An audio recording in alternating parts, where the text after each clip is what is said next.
Prosjektet Ferjefri E39 skal se på tekniske utfordringer og samfunnsmessige konsekvenser som en ferjefri vegstrekning mellom Kristiansand og Trondheim kan gi. E39 strekker seg over nesten 1100 kilometer og går gjennom 6 fylker og over 8 fjorder som i dag blir krysset med ferje. Det er et politisk ønske om faste samband over disse fjordene, og dermed er fjordkryssing kjernen i en ferjefri E39. De enkle fjordkryssingene er allerede bygde, og det er de ekstreme fjordkryssingene som nå står igjen. Som del av ferjefri E39-utredningen er Statens vegvesen i gang med et teknologiutviklingsprosjekt for å undersøke hva som skal til for å krysse de breie vestlandsfjordene, og hva brukonsept som kan være aktuelle. I prosjektet ser vi til offshoreindustrien. Norsk oljeindustri har utviklet enorme konstruksjoner til bruk offshore, både faste og flytende, og på stadig større djup.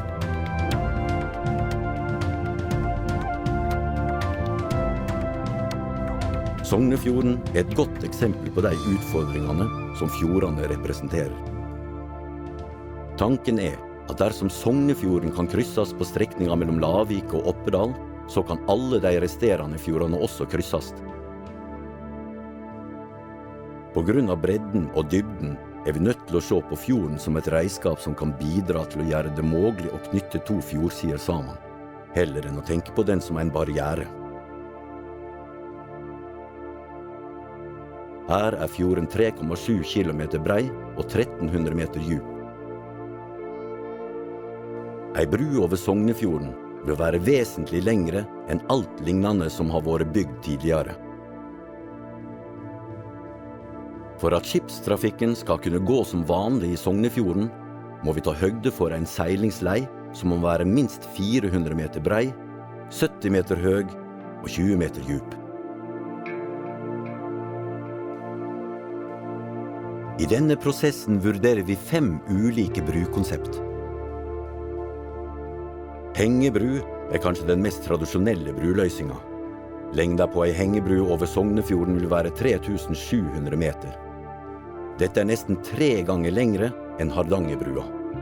Ei hengebru over Sognefjorden vil også ha nesten dobbelt så langt hovedspenn som det lengste i verden i dag.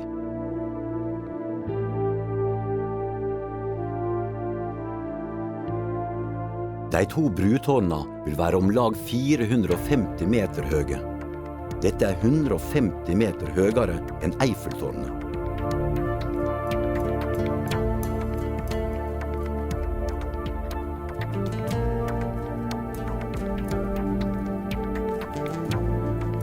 Et annet alternativ er flytebru med forankring i hver ende av brua. Nordhordalandsbrua er verdens lengste bru av dette slaget i dag. Men flytedelen på ei bru over Sognefjorden vil bli om lag 3 ganger så lang som på Nordhordalandsbrua.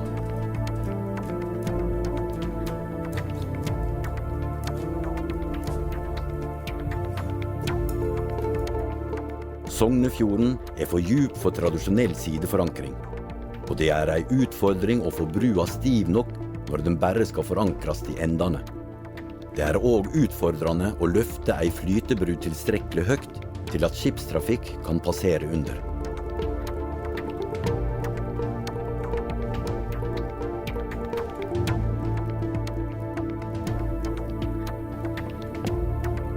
Rørbru er en ny brutype som aldri har vært bygd før. Ei rørbru er 1 eller 2 bua betongrør som er senket ned i fjorden og flyter om lag 20 meter under overflata. Forankring på store djup er ei utfordring også for ei rørbru. Løsninger kan være enten endeforankringer eller flytepontonger på overflata. Røyret går inn i fjellet på hver side av fjorden. Trafikantene vil oppleve ei rørbru som å kjøre i en betongtunnel. Ei rørbru på 3,7 kilometer vil utløse strenge krav til tryggleik. Dette kan løses enten med 2 rør som har tverrsamband med jevne mellomrom, eller med et stort rør med 2 åtskilte løp.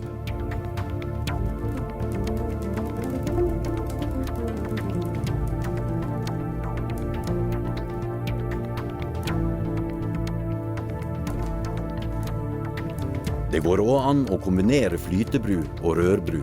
En slik kombinert bru har heller ikke vært bygd noen gang før.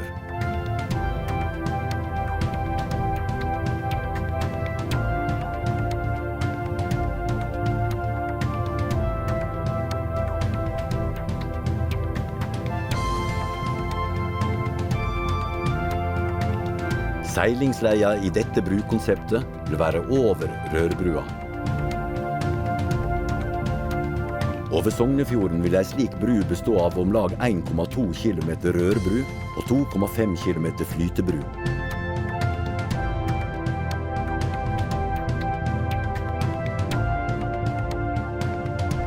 Et annet brualternativ er en tradisjonell skråstagsbru, men med tårn på flytende elementer. Ideen er hentet fra offshoreindustrien, der store plattformer blir forankret på dypt vann på samme måte, men det har ikke vært prøvd før på brua.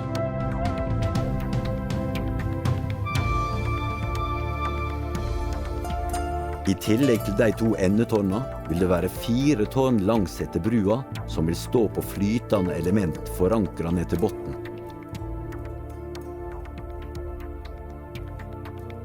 Spennet på en slik skråstagsbru over Sognefjorden vil være 740 meter.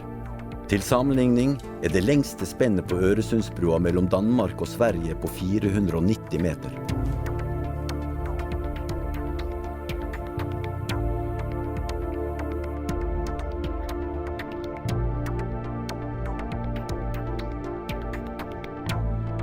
Tårna vil være om lag 250 meter høye.